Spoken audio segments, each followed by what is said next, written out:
Russia has just launched its largest aerial attack since the war began. Over 800 drones and multiple missiles hammering targets across Ukraine, including Kyiv's government headquarters. Was this a strategic escalation by Putin? And could it have been triggered by alleged Ukrainian provocations inside Russia itself? According to News Bulletin with Samba headlines.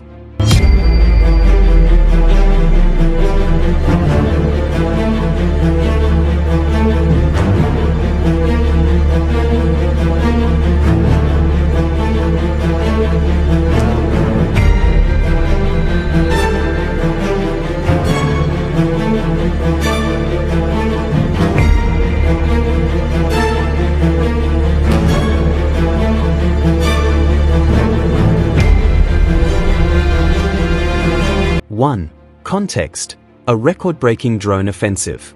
On September 7, 2025, Russia conducted its most devastating aerial onslaught of the entire conflict, deploying more than 800 Shahd-style drones, along with a dozen-plus missiles that targeted cities like Kyiv, Odesa, Kharkiv, Dnipro, and Zaporizhia, according to Financial Times, AP News, and The Guardian.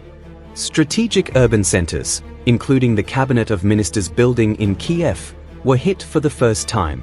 Overall, billions in destruction and civilian casualties likely occurred because, let's face it, this is a war and bombs don't have eyes and intelligence to choose who to kill and not to kill. This marked a sustained escalation. Russia has carried out multiple massive drone and missile barrages this summer alone, 845 one-time volleys, hundreds nightly, and topped 6,400 total projectiles in a single month. 2. What drives Putin's escalation? Strategy beyond retaliation, or should we say this has gone on long enough? A. Overwhelming air defenses through mass swarm tactics. These drone storms aim to deplete Ukraine's dwindling interceptors, using decoy drones and sheer volume to saturate defenses. B. Domestic production and capability surge. Russia's drone manufacturing has ramped up. Thanks to an Iranian-Russian agreement and facilities like the Yelabuga drone plant, Moscow can now produce thousands of Shahd-style drones monthly, with local variants like the Geran 2. There's even talk of elevating drones into a standalone branch, the Unmanned Systems Forces, established in 2025 with plans for up to 210,000 personnel. This makes sense, especially that Europe does not want to end war in Ukraine. Europe elites countries such as London, Paris, Brussels, and Berlin have shown the stubbornness in pursuit of continue to support Zelensky, who in return goes around bragging insults towards Putin. We know, and all unbiased sources have shown from long time, that Putin has been reluctant to attack Kyiv with full force. For example, Belarus President Alexander Grigoryevich Lukashenko last week, when interviewed, said this: "There are leaders in Russia that want to attack Ukraine with full force, but Putin has always wanted to come to a peace agreement. Sadly, Europe and Zelensky has no intention to any peace agreement." C. Psychological warfare and deterrence. High casualty, symbolic strikes, such as government buildings, homes, are designed to erode morale, demonstrate capability, and signal dominance, according to the Moscow Times, The Guardian, and the Times of India. D.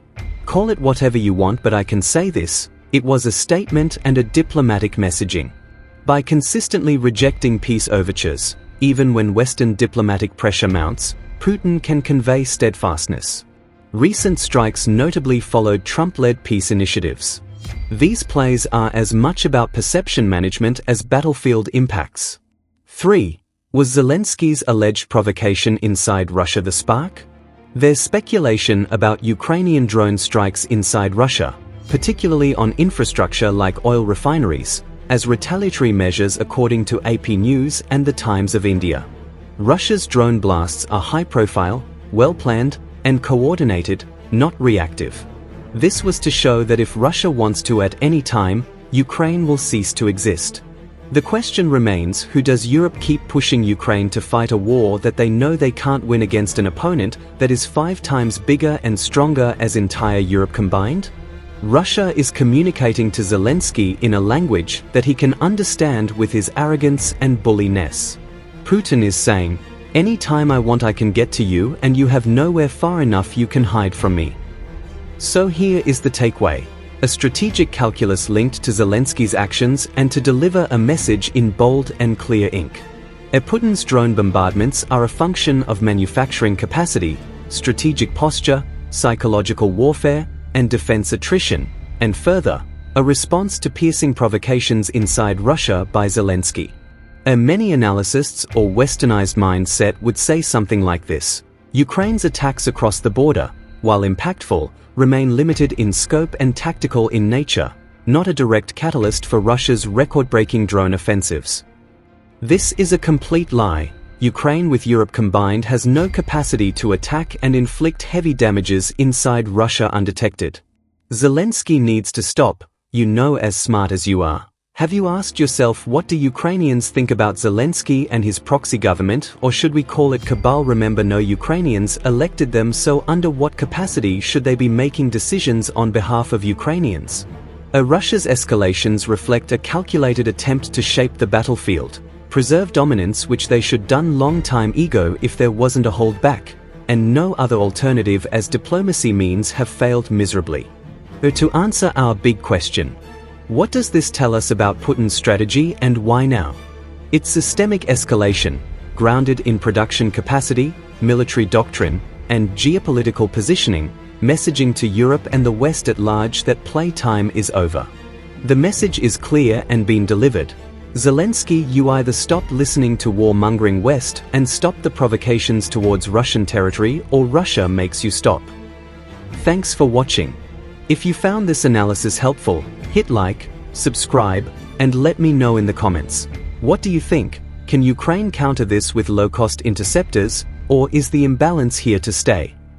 Alternatively, did Putin take too long to retaliate against Zelensky's attacks inside Russia?